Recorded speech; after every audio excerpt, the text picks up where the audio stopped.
Hello from Dabolim International Airport, Goa. Today I'm flying on Air India's Airbus A320 to Mumbai. It's my first time flying on Air India since its privatization in early 2022, and I'm keen to see what has changed in the airline.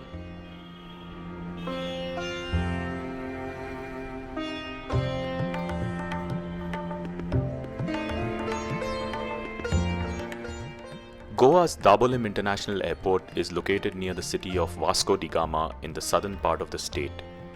It is an extremely busy airport and caters to tourist traffic from all over India and a limited number of international destinations. As of last week, Goa has officially opened its second airport at Mopa in the northern part of the state. This should hopefully take some of the load off Dabolim Airport.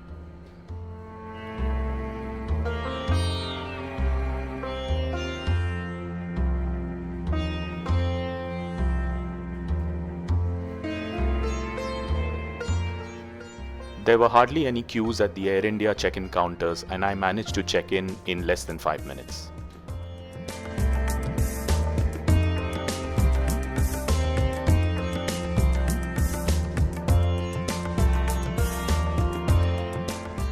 Next up is security check, and you need to go up one level to clear security.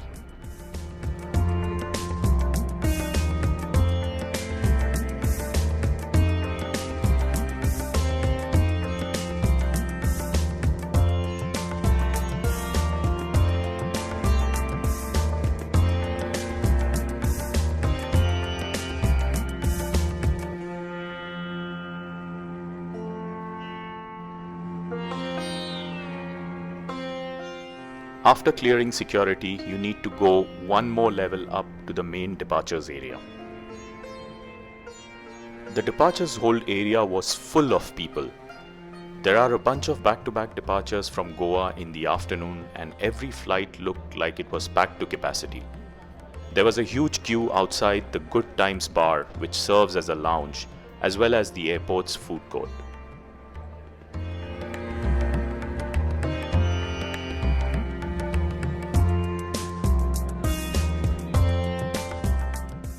My flight to Mumbai today departs from Gate H, and thankfully boarding was announced on time. It is a long walk from the departure hold area to your actual boarding gate, which could easily take about 5 to 7 minutes.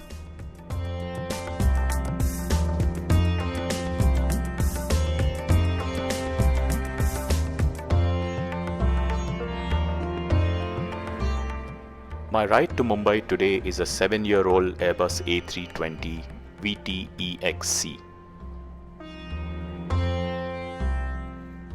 Commencement of boarding does not mean that you actually get to board your aircraft.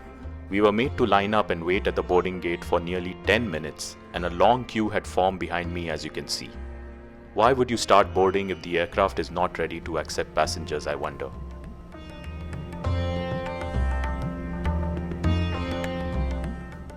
This aircraft is configured in a single all-economy configuration as opposed to the usual two-class configuration on Air India. I am seated in 27F, a starboard side window seat. The legroom is quite decent for a narrow-body aircraft and should be sufficient for a short to medium-haul flight. There are no IFE screens on this aircraft, and the seat back table occupies this space instead.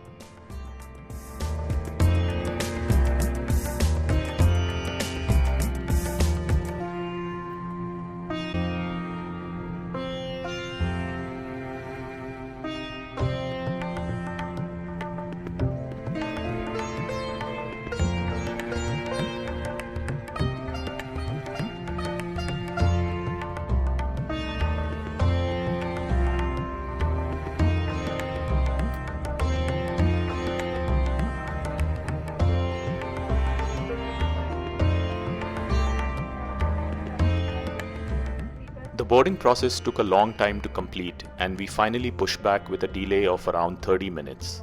Let's see if we manage to recover some of this time before our arrival into Mumbai.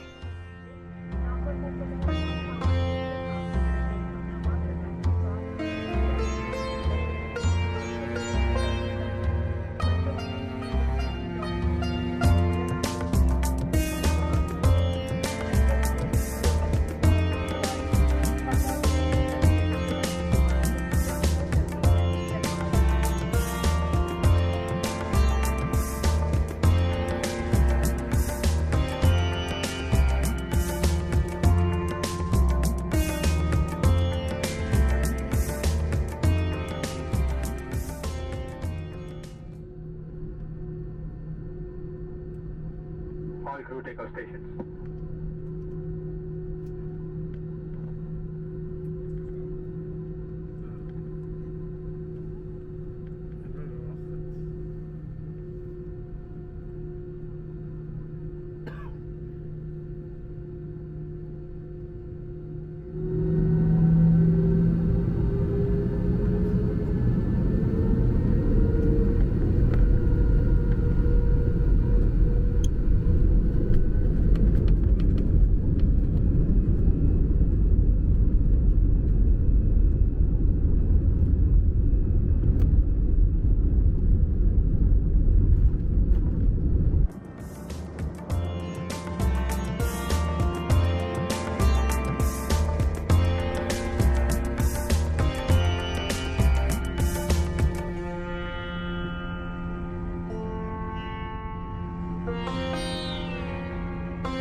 Coming back to the interiors, I don't quite like the seats on this Airbus A320. These are the slimline new generation seats that provide very little padding. The seat covers on this 7-year-old aircraft are looking worn out and desperately need refurbishment. Air India serves complimentary cold snacks in economy class on its domestic flights with a duration of less than 2 hours. Today's snack is a vegetarian coleslaw sandwich which was served in a cardboard box.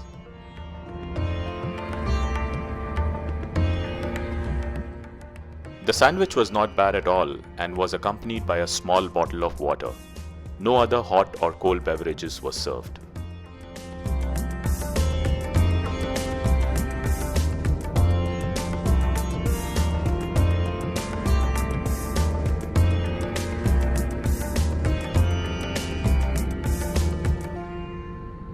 With no onboard in-flight entertainment, let's take a look at the safety instructions card. It contains instructions in English and Hindi, as is the case with all Indian carriers.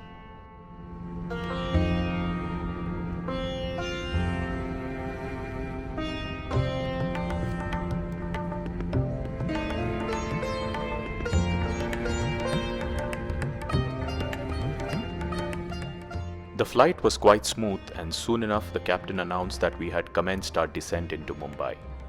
The city and its surrounding areas were covered in a blanket of haze, which is typical for the winter months in India.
Shivaji Maharaj अंतर्राष्ट्रीय हवाई अड्डे पर आपका स्वागत है।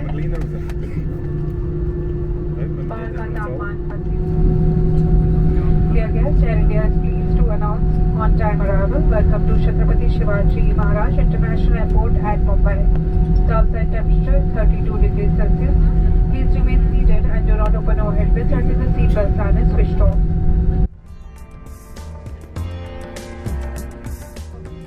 I could see a couple of Air India 747-400s that were phased out by the airline a while ago, awaiting their fate. The erstwhile Jet Airways wide-body 777 and A330s were also seen parked at a remote corner of the airport. Hope these are able to take to the skies soon.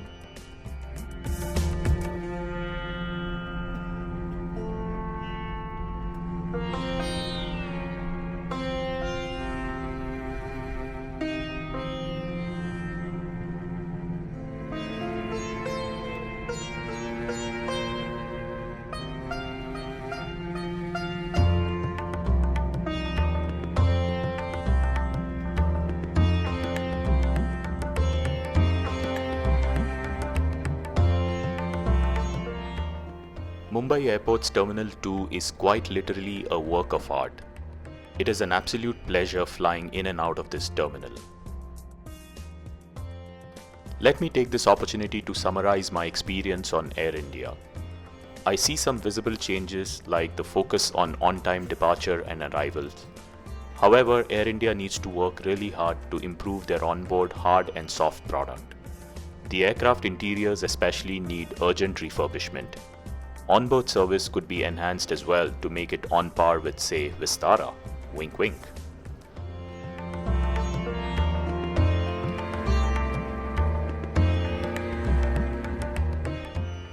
Hope you enjoyed this review and see you on my next flight.